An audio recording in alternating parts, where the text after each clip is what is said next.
350 اور اس میں باقاعدہ روڈ میپ دیا ہے مزارات کے متعلق. پھر ایک 17 پوائنٹ ایجنڈا ہے جس کو پرائم منسٹر صاحب نے جب پڑھا تو بڑے خوش ہوئے کہ یہ تو سارے محکموں میں ہونا چاہیے. صحیح.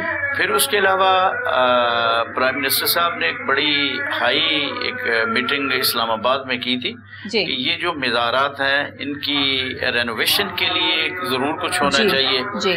تو یہ جو ان کی زمینیں ہیں ان کا جو پراپر استعمال ہے جو ایک بزنس کے حوالے سے پبلک پرائیویٹ پارٹنرشپ کے تحت جو ہے نا وہ بھی سارا پروگرام جو ہے ہو رہا ہے. تو ظاہر اس میں تھوڑا بہت ٹائم لگتا ہے. اور اس دفعہ محکمہ اوقاف کی طرح سے آپ اندازہ کریں کہ 5 مجھے ایگزیکٹ نہیں یاد بلین کی جو ہے وہ یعنی جو لوگوں نے قبضے کیے ہوئے تھے. آپ نے اراضی بھی بالکل وہ 2500 ایکڑ جو زمین ہے 2500 ایکڑ زمین جو ہے وہ واگزار کرائی ہے.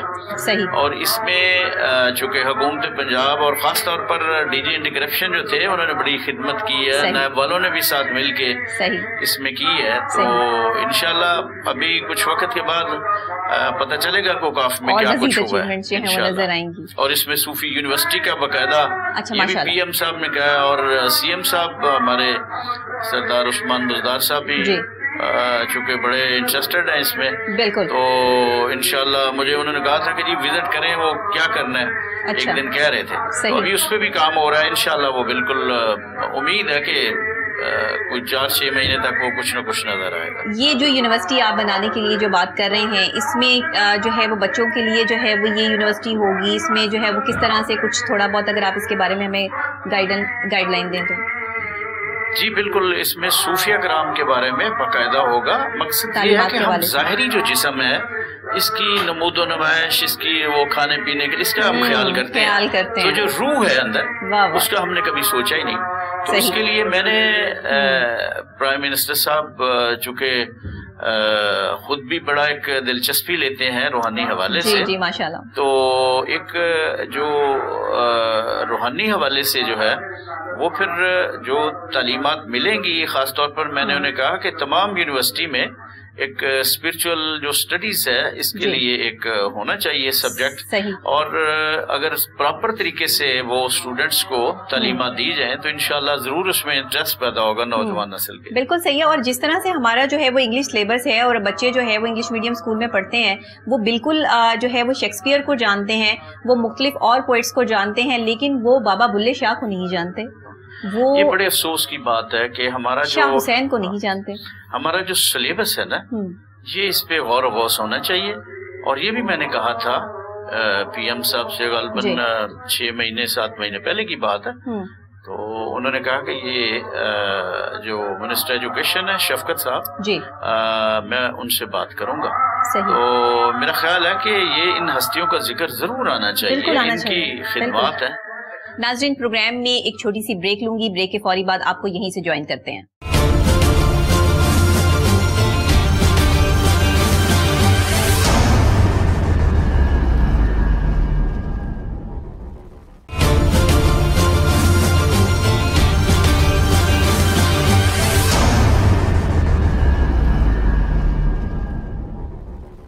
پروگرام میں آپ کو دوبارہ خوش آمدید کہتے ہیں. پروگرام ہے dialogue with doctor نبیہہ Ali Khan اور آج ہمارے جو گیسٹ پرسنالٹی ہیں بہت ہی معزز شخصیت ہمارے ساتھ یہاں موجود ہیں. پیر سید الحسن شاہ صاحب منسٹر اوقاف اور ان کی خدمات اور ان کے معاملات اور خاص طور پہ ان کی ایک اسپرچل پرسنالٹی جس کے حوالے سے جو ہے وہ ہم سوال بھی کریں گے اور آگے بات بھی کریں گے.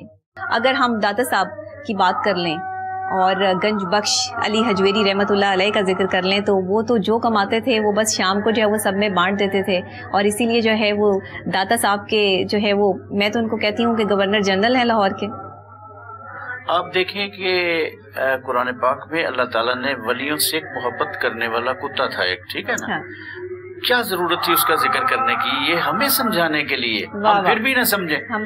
تو کتے نے محبت بھی کی ہے جو اصحاب کہف کا کتا تھا اور اس نے استقامت میں 309 سال بیٹھا رہا, ہلا نہیں ہے کہ مجھے کھانا اور پینا نہیں مل رہا وہ میں اور کوئی در ڈھونڈوں لیکن وہ جو کتا ہے وہ در چھوڑ کے نہیں گیا. آج کل حالات یہ ہیں کہ کئی بندے نہیں ٹھہر پاتے کہ کھانا نہیں ملا، وہ رونا روتے رہتے ہیں. صحیح. تو بہرحال یہ محبت ٹکائے رکھتی ہے. جی، یہ محبت صرف اکیلے محبت نہیں، محبت کے ساتھ جب تک تین چیزیں اکٹھی نہ ہو، ایک مطابقت اور پھر استقامت جو ہے، جم جانا جو ہے نا اس پہ، پھر اللہ تعالیٰ جو ہے وہ ضرور فیض سے مالا مال کرتے ہیں. بالکل صحیح ہے. ہمارے ینگسٹرز کو کوئی پیغام دینا چاہیں گے؟ آپ جیسی اتنی بڑی ہستی سے میں آپ کا جو ہے وہ انٹرویو کر رہی ہوں، میرے لیے بڑے باعث فخر بات ہے، اور اتنے مصروف وقت میں سے جو ہے وہ آپ وقت دے رہے ہیں. میں چاہوں گی کہ آپ ہماری آنے والی نئی جنریشن کے لیے کوئی ایک ایسا پیغام دیں کہ جسے سن کر جو ہے وہ واقعی ہی پتہ لگے کہ آپ جیسی ہستیاں جو ہمارے پاس موجود ہیں، ہم ان سے اس طرح فیضیاب جو ہے وہ نہیں ہو پاتے. آپ کو ایز اے منسٹر تو لوگ جانتے ہیں، لیکن ایز اے شخصیت جو آپ کے اندر روحانیت، اسپرچویلٹی ہے، میں اس کو اجاگر کرنا چاہتی ہوں. جی بس یہ ہے کہ ان کی نوجوان نسل کے لیے ضروری ہے کہ ان کے ماں باپ کی بھی ذمہ داری ہے کہ ان کو وہ ادھر لائیں. صحیح. اور ادھر آنے پہ نقصان نہیں ہوگا، چونکہ آپ نے دیکھا کہ حج بیت اللہ کے لیے لوگ جاتے ہیں، جب طواف کرتے ہیں نا تو ان کا طواف جو ہے وہ معلق ہو جاتا ہے. پھر حکم ہوتا ہے کہ وَاتَّخِذُوا مِن مَقَامِ إِبْرَاهِيمَ مُصَلًّى، کہ جہاں میرے خلیل ابراہیم علیہ السلام کے قدموں کا نشان لگا ہے، اب حاجی جو ہے وہاں پہنچ جائیں، پھر ان کا وہ حج قبول ہوگا، ان کا طواف قبول ہوگا، عمرہ قبول ہوگا. اس کا مطلب ہے ہر حاجی جو ہے جہاں ان کے قدموں کا نشان لگا ہے وہاں جب پہنچتا ہے پھر 2 نفل پڑھتا ہے اور اس کا طواف قبول ہوتا ہے. اب آپ اس سے غور کر لیں کہ سمجھ لیں کہ اگر ان کے قدموں کے نشانوں میں اتنی برکتیں اللہ تعالیٰ نے رکھی ہوئی ہیں، تو جہاں ان کے قدم پڑے ہیں، جہاں ان کے پورے جسم کے ساتھ ہیں، وہ وہاں اللہ کی کتنی برکتیں ہوں گی. بالکل ایسا ہی ہے. یہ جو ایک کانسیپٹ بنا ہے کہ درباروں پر جا کر کیا ملتا ہے، درباروں پر جا کر اللہ کے ولی ہیں، کہتے ہیں آپ تک پہنچنے کے لیے ظاہر ہے کہ سب سے پہلے تو آپ کے پی ایس سے بات کرنی پڑے گی نا، تو اللہ تک پہنچنے کے لیے سب سے پہلے جو ہے وہ ان تک پہنچنے کا راستہ جو ہے ہمیں اختیار کرنا پڑے گا. تو اگر ہم یہی نہ سمجھ پائیں تو پھر سب پھر کیا؟ یہ بڑا واضح ہے قرآن پاک میں، من یہد اللہ فہو المہتد، کہ اللہ ہی جس کو ہدایت دے گا اسے ہی ملے گی. لیکن کیسے لیں گے؟ کوئی عطا پتہ ہے کہ کس طرح ہدایت لینی ہے؟ پھر اللہ تعالیٰ نے ہی مہربانی فرمائی. ایک آیت میں فرمایا وَمَن يُضْلِلْ فَلَن تَجِدَ لَهُ وَلِيًّا مُرْشِدًا. یہ ولی اور مرشد کا لفظ قرآن کیا ہے؟ اللہ نے فرمایا کہ جس کو اللہ تعالیٰ گمراہ کر دیتے ہیں اس کو ولی اور مرشد نہیں ملے گا. اس کا مطلب جو ولی اور مرشد کا ملنا ہے وہی اللہ کی ہدایت ہے. تو ہمیں اس طرف غور کرنا چاہیے، ان کے پاس بیٹھنا چاہیے، ان کی صحبت میں. آج کل اس روپ میں اور بھی بہت سارے لوگ ہوتے ہیں، لیکن میرا خیال ہے ان کی طرف دیکھنے کی ضرورت نہیں ہے. تو ہم جس ہستی کے پاس اس وقت بیٹھے ہوئے ہیں انہی کو دیکھنا چاہیے، اور انشاءاللہ ان کی جو تعلیمات ہیں اگر ان صحیح معنوں میں اس پہ عمل کیا جائے تو نوجوان نسل جو ہے وہ تو رہ نہیں سکے گی اس کے بغیر. پھر صاحب ایک چیز جو ہم یہاں پر بہت زیادہ دیکھتے ہیں وہ یہ ہے کہ یہاں آس پڑوس میں اس طرح کے کچھ بہت سارے ایسے لوگ ہیں کہ جو سڑکوں پر ہیں، فٹ پاتھ پر ہیں، نشے کی حالت میں ہیں. اس طرح کے لوگوں کے لیے جو ہے وہ کیا اقدامات کیے جا رہے ہیں؟ اس طرح کے لوگوں کے لیے اقدامات وہ جو نبی پاک صلی اللہ علیہ وسلم نے کیے تھے. مجھے کل بھی کسی نے کہا تھا کہ جی ادھر وہ باہر لوگ بیٹھے ہوتے ہیں کئی ایسے جو ایسے، میں آپ کو بتاؤں جس کو کوئی قبول نہیں کرتا، گھر والے قبول نہیں کرتے، لیکن یہ وہ درگاہ ہے کہ ایسے لوگوں کو بھی قبول کرتے ہیں. وہ کدھر جائے؟ بیچارے کو دھکے ملتے ہیں، وہ بیچارہ نشہ یا جو بھی ہے، تو وہ چونکہ انسانیت سے سب پیار کرتے ہیں. یہی سبق نبی پاک صلی اللہ علیہ وسلم کا اور یہی اولیاء کرام کا سبق ہے. تو میں آپ کو بتاؤں کہ نبی پاک صلی اللہ علیہ وسلم کے پاس ایک عورت گئی تو آپ کو اٹھا کے لے آئی، تو باتیں کرنے لگی. دھوپ میں کھڑے، آپ پسینے سے شرابور، اور صحابہ کرام دیکھ کے پریشان ہو رہے تھے کہ آپ دھوپ میں کھڑے ہیں اور پسینے سے شرابور ہیں. آخر اس عورت نے ہی کہا کہ اے اللہ کے نبی، گرمی بہت ہے، پسینہ کافی آ گیا ہے، تو باقی پھر کر لیں گے. تو آپ نے کہا جیسے تو خوش ہوتی ہے، جیسے تو چاہے گی.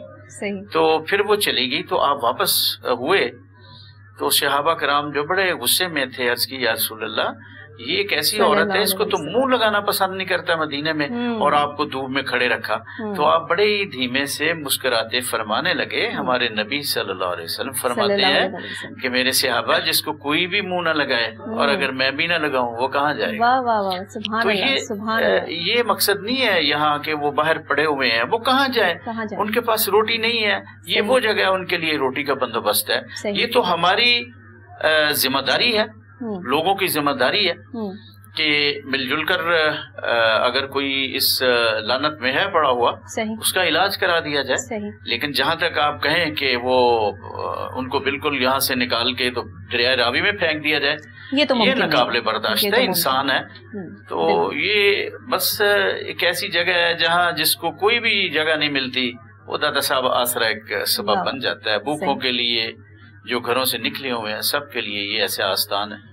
پیر صاحب، بی بی پاک دامن کے حوالے سے اگر ہم بات کر لیں، دربار عالیہ کے حوالے سے بات کر لیں، بہت بڑی ہستی اور جو ہے وہ بی بی، وہ خاتون بی بی کے جن کا مطلب دربار کے حوالے سے جو ہے، پہلے بھی آپ سے جو پہلے منسٹر صاحب تھے ان سے بھی میری اس ٹاپک پر بات ہوئی، لیکن انفارچونیٹلی پچھلی حکومتوں نے جو ہے وہ ان سب چیزوں پر جو ہے وہ توجہ نہیں دی، معاملات کچھ اس طرح کے نہیں ہو پائے۔ دربار جس طریقے سے جو ہے وہ بنا ہے، وہاں پہ کچھ قبر مبارک اور بھی ہیں، تو ان پر جو ہے وہ پہلے بھی کہا گیا کہ ان کو جو ہے وہ سیپریٹ کر دیا جائے، یا راستہ جہاں سے لوگ جو ہے وہ گزرتے ہیں، وہ قبر مبارک جو ہے وہ ان پر پاؤں بھی آ جاتے ہیں یا کچھ اس طرح سے، تو ان کو جالیوں سے جو ہے وہ کور کر دیا جائے۔ اس حوالے سے کچھ، جیسے آپ کہہ رہے ہیں کہ درباروں کی تزئین و آرائش کے حوالے سے بھی آپ کام کر رہے ہیں، تو اس حوالے سے بھی کچھ ہو رہا ہے؟ جی، صرف میں نے کیا کرنا ہے، پرائم منسٹر اس میں لگے ہوئے ہیں، وزیر اعلیٰ صاحب لگے ہوئے ہیں، اگلے دن وزیر اعلیٰ صاحب نے پیسے بھی دیے ہیں، مطلب داتا صاحب کے لیے، حضور بابا فرید گنج شکر رحمۃ اللہ علیہ کے لیے، اور بی بی پاک دامن کے ذاتی طور پر وہ دلچسپی لے رہے ہیں۔ اس میں تمام جو ہائی کمان کے لوگ ہیں وہ بیٹھ کے وہ ساری چیزیں دیکھ رہے ہیں، صرف میں ہی نہیں، مطلب میرے ساتھ چیف سیکرٹری صاحب بھی، اور وزیر اعلیٰ صاحب بھی، اور آئی جی صاحب بھی، اور سیکرٹری اوقاف اور لا والے بھی، سارے مل جل کے، ہوم ڈپارٹمنٹ والے، چونکہ ساری چیزوں کو دیکھنا ہوتا ہے، بالکل صحیح، حساس جگہ ہیں یہ جی، تو اس کے لیے میں سمجھتا ہوں کہ انشاءاللہ وہ بن بھی رہا ہے، تو آہستہ آہستہ جہاں تک اس کی وسعت کی گل ہے، بات ہے، وہ لوگوں نے چونکہ گھر بنائے ہوئے ہیں تو زبردستی نہیں اٹھایا جا سکتا، بس اس کے لیے یہ ہے کہ ان کو پیسے دے کے پھر آہستہ آہستہ جگہ جو ہے اس کو وسیع کیا جائے۔ ٹھیک ہے، اس پر بھی کچھ اقدامات جو ہے وہ کر رہے ہیں آپ لوگ؟ جی بالکل، ابھی وہاں تعمیر تو شروع ہو گئی ہے، تعمیر تو ہو رہی ہے، اس کے بعد انشاءاللہ پھر وہ چونکہ 2 کنال شاید جگہ ہے، تو ابھی اس کے بعد انشاءاللہ اس کی جو وسعت ہے اس کے بارے میں کوئی فنڈز وغیرہ کوئی جنریٹ ہوں گے یا ملیں گے، تو پھر انشاءاللہ آہستہ آہستہ اس کو وسیع کیا جائے گا۔ پھر صاحب، منسٹری اوقاف کی اگر بات کر لیں تو اس حوالے سے کچھ نئی جو آپ اصلاحات لا رہے ہیں اس میں، اس حوالے سے اگر آپ ہمیں کچھ بتانا چاہیں۔ جی، میں نے پہلے ہی عرض کیا تھا کہ 17 پوائنٹ ایجنڈا ہے، اس کو ضرور دیکھ لیا جائے۔ وہ پی ایم صاحب نے پسند کیا تھا، اس میں بہت ساری چیزیں ہیں کہ یہ جو گلے ہیں الیکٹرانک گلے ہوں، تاکہ یہ جو پیسے چیریٹی کے ہیں یہ اس کا جو صحیح مصرف ہونا چاہیے، یہ محفوظ ہوں۔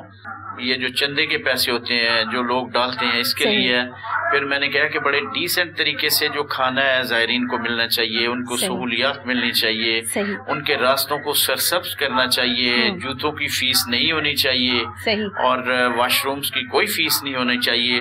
اب آپ دیکھیں، یہ جو سکھ مذہب میں ان کی ایک کتاب ہے، اس کو وہ پنکھی سے جھل لگاتے رہتے ہیں، پھر اس کو اسی کے کمرے میں رکھتے ہیں۔ تو میں سمجھتا ہوں کہ اگر وہ اتنا اپنے گردواروں میں دیکھیں نا، وہ سارا سسٹم درویشوں کا ہی ایک چل رہا ہے کہ لنگر کھلانا اور سر ڈھانپ کے رہنا، یہ صوفیہ کرام کا ہے اصل میں۔ انہیں کی جگہوں پہ جو حاضری دیتے ہیں ان کے لیے تھا کہ ننگے سر نہیں جانا اور ادب سے بیٹھ کے کھانا ہے، ان کی تعلیمات کو سننا ہے، ان کی صحبت میں بیٹھنا ہے۔ تو ہمیں بھی خیال ہونا چاہیے کہ یہاں آپ کو پتہ ہے حضرت مولانا روم کے مزار پہ لوگ جاتے ہیں تو وہاں بڑے بڑے جنرلز اور بڑے بڑے لوگ کھڑے ہوتے ہیں، وہ جو زائرین آتے ہیں ان کے جوتوں کو وہ تھیلوں میں رکھتے ہیں، ایک ایک گھنٹہ کو ڈیوٹی دیتا ہے، کوئی 10 گھنٹے، کوئی 2 گھنٹے دیتا ہے، کوئی آدھا گھنٹہ، اس طرح مختلف جو ہے، تو وہ لوگ اس طرح سے زائرین کی خدمت کرتے ہیں۔ ہمارا بھی خیال ہے کہ اللہ تعالیٰ ہمیں بھی موقع دے کہ ہم بھی تھیلا پکڑ کے کھڑے ہوں اور زائرین کے جوتے ہم سنبھالیں خود۔ ماشاءاللہ، یہ آپ کی سادگی ہے جو آپ کی شخصیت میں جو ہے وہ جھلکتی ہے، اور آپ کیسی پرسنالٹی ہیں آج لوگوں کو یہ جان کر بھی جو ہے وہ جاننے کا موقع ملا ہے۔ ایز اے منسٹر تو لوگ آپ کو دیکھتے ہی ہیں، جانتے ہی ہیں، آپ کی خدمات بھی دیکھ رہے ہیں، لیکن ایز اے پرسن آپ کی شخصیت میں جو اسپرچویلٹی ہے، جو سادگی ہے، وہ میرا خیال ہے اس انٹرویو سے جو ہے وہ کافی حد تک جو ہے وہ لوگوں کو کلیئر ہو گئی ہوگی۔ ایک دو آپ کی پرسنالٹی سے ریلیٹڈ سوال کرنا چاہوں گی اگر آپ کی اجازت ہو تو۔ میں جاننا یہ چاہتی ہوں کہ پیر صاحب، آپ اپنی فیملی کے ساتھ، اپنے گھر والوں کے ساتھ کتنا ٹائم سپینڈ کرتے ہیں؟ یہ تو آپ کا جو ہے وہ سلسلہ جو دربار عالیہ پر ہے یا جو آپ خدمات سر انجام دے رہے ہیں، ایک اسپرچل پرسنالٹی ہیں آپ، گھر والوں کے لیے کتنا وقت نکالتے ہیں؟ بس میں تو سارا کچھ گھر ادھر ہی سمجھتا ہوں۔ جب سے یہ ہوا ہے تو بس چل رہا ہے، گھر میں بھی وقت مل جاتا ہے تھوڑا بہت۔ کھانے میں بہت سادہ کھانا پسند کرتے ہیں یا کچھ جو ہے وہ آپ کو مرغن غذا وغیرہ پسند؟ جو میسر آ جائے وہ سارا کچھ پسند ہوتا ہے۔ صحیح، وہ رزق چونکہ لکھا ہوتا ہے، وہ میرے کہنے سے بھی نہیں ہوگا، وہ تو اللہ کی ایک مرضی سے ہوگا، جو اللہ نے مقرر کیا ہوا ہے۔ ہر چیز کا ذکر، رزق جو ہے وہ لکھا ہوا ہے، وہ انشاءاللہ ملتا ہے، اور جو وہ چاہتا ہے وہ ملتا ہے، اور اللہ کا شکر ہے، ہر کچھ ہی پسند ہے کھانے میں۔ صوفی بزرگ سارے ہی آپ کے، ظاہری بات ہے کہ ان کی تعلیمات جو ہیں وہ سب کی ہی اہمیت کے حامل ہیں، لیکن سب سے زیادہ کوئی انسیت، دل کو لگتی بات، کوئی ایسی چیز جو آپ شیئر کرنا چاہیں؟ جی، صوفیہ کرام میں بس یہ ہوتا ہے کہ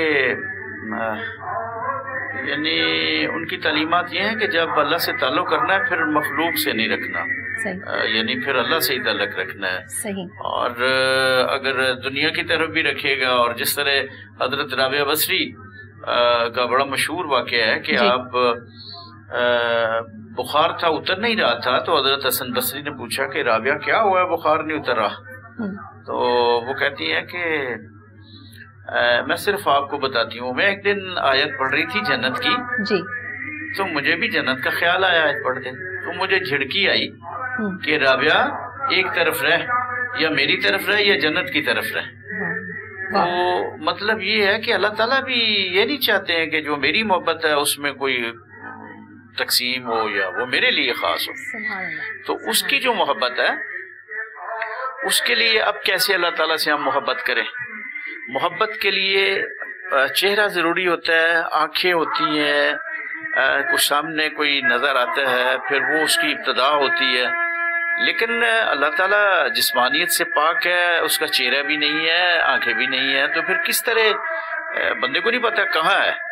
تو پھر جب تک دیکھیں نا تو محبت کیسی؟ اگر تصور میں ہم اللہ تعالیٰ کا اس طرح کریں کہ اللہ ایسے ہے، وہ بھی نہیں ٹھیک ہے، اس لیے کہ اللہ لامحدود ہے، اور اس کا جو تصور کرنا ہے وہ محدود ہے، وہ ٹھیک نہیں ہے، وہ نقصان دہ چیز ہے۔ تو پھر کس طرح ہم اللہ تعالیٰ سے محبت کریں؟ تو صحابہ کرام نبی پاک صلی اللہ علیہ وسلم کے پاس حاضر ہوئے اور عرض کرتے ہیں کہ یا رسول اللہ، جس اللہ نے آپ کو بنایا ہمارا بڑا دل کرتا ہے اس سے محبت کریں۔ تو آپ صلی اللہ علیہ وسلم نے فرمایا بیٹھ جائیں۔ صحابہ دیکھتے مجھے جائیں اور مانتے اسے جائیں۔ سبحان اللہ۔ اس لیے جو اللہ تعالیٰ کی محبت ہے وہ نبی پاک صلی اللہ علیہ وسلم کی محبت میں ہی آپ کو نظر آئے گی، اسی میں ہی وہ ملے گی۔ بہت شکریہ پیر صاحب، آپ نے وقت دیا اور ہمارے ساتھ جو ہے وہ بہت ہی دل کو لگتی اور جو ہے وہ پرسوز باتیں جو ہے وہ آپ نے ہمارے ساتھ شیئر کی، اور بزرگان دین کے حوالے سے جو آپ نے ہمارے آنے والی نسلوں کو جو پیغام دیا، میرا خیال ہے یہ ہمارے لیے بہت اہمیت کا حامل ہے، اور ہمارے ناظرین بھی جو یہ پروگرام جو ہے وہ بہت شوق سے دیکھتے ہیں۔ آج میں نے آپ کی ملاقات جو ہے وہ ایک ایسی شخصیت سے کروائی ہے جن کے اندر کے حال و احوال جو ہیں وہ اللہ اور اس کے رسول کے ساتھ ملتے ہیں۔ ان کی پرسنالٹی ایک اسپرچل پرسنالٹی ایک ایسی شخصیت کی جو سادگی کو جو ہے وہ مد نظر رکھتے ہوئے جو ہے وہ اپنی زندگی کو جو ہے لے کے چلتے ہیں اور اپنی منسٹری کو بھی جو ہے وہ ایسے ہی لے کے چلتے ہیں، نو پروٹوکول، اور ہمیشہ سے جو ہے وہ ان کا ٹیگ رہا ہے۔ میری 2-3 دفعہ جو ہے وہ پیر صاحب سے بہت سی جگہوں پر جو ہے وہ ملاقات ہوتے رہ گئی کہ پیر صاحب گزر رہے ہیں اور پیچھے سے جو میں گزر رہی ہوں، اور میں نے یہ دیکھا اپنی آنکھوں سے کہ کوئی پروٹوکول جو ہے وہ ساتھ نہیں ہوتا۔ اسی لیے پیر صاحب سے ملنے کی جو ایک خواہش تھی وہ آج پوری ہو گئی اس پروگرام کے تھرو۔ بہت شکریہ پیر صاحب آپ کا، کوئی پیغام اگر آپ دینا چاہیں تو؟ بس داتا صاحب کا پیغام محبت ہے، بس یہی ہے کہ خدمت، محبت، بس اسی میں ہی سارا کچھ ہے۔ تو یہ جو اس وقت ملک میں کچھ کوشش کی جا رہی ہے جی افراتفری پھیلانے کی، انشاءاللہ وہ ہوتی تو نہیں ہے، چونکہ اس وقت بیرونی طاقتیں بھی پاکستان کو دیکھ رہی ہیں، اور پھر جو ملک دشمن اور اسلام دشمن قوتیں وہ بھی متحرک ہیں کہ کس طرح مسلمانوں کو آپس میں لڑایا جائے۔ بالکل صحیح۔ تو میرا خیال ہے یہ ہمارے جو پاکستانی بھائی بہن ہیں ان کو ضرور سوچنا چاہیے کہ ان لوگوں کا الاکار نہیں بننا چاہیے، اور آپس میں بحثیت پاکستانی ایک دوسرے کا خیال کیا جائے، آپس میں محبت سے رہا جائے، اور دشمن پہ اپنی نظر رکھی جائے۔ بالکل صحیح ہے، بہت شکریہ پیر صاحب۔ ناظرین، پروگرام آپ کو کیسا لگا مجھے ضرور کمنٹ کیجیے گا، اور پیر صاحب سے مل کر آپ کو کیسا لگا، اور ان کے اگر کوئی آپ کے پاس اور کویسچن ہے آپ کرنا چاہتے ہیں تو ضرور ہمیں کمنٹ کیجیے گا۔ بہت شکریہ۔